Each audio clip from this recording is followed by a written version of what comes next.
We're getting on our roller. First thing you're gonna do is find a comfortable position.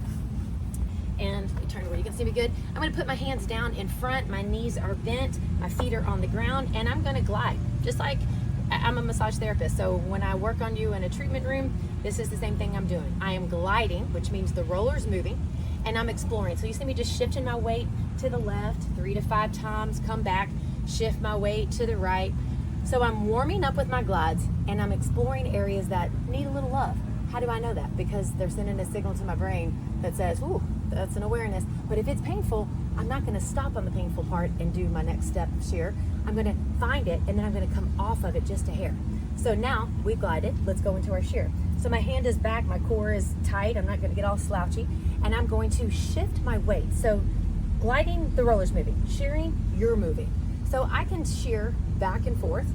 So if you'll notice when I shift my body this way, my flesh flips to the inside. When I shift my body this way, the flesh comes to the outside. Now, if you've got that down, you can also make little circles with your shear. And you'll notice the roller's really not moving. My skin is glued to the roller, and I'm shearing those layers deeper on the inside. Now, if I found in my glide another little tender place that I'm gonna go to, which this was a good one, I'm gonna do a little more shear here. So that, again, the glide part is exploratory so that when I come in shear, I know where I'm coming back to.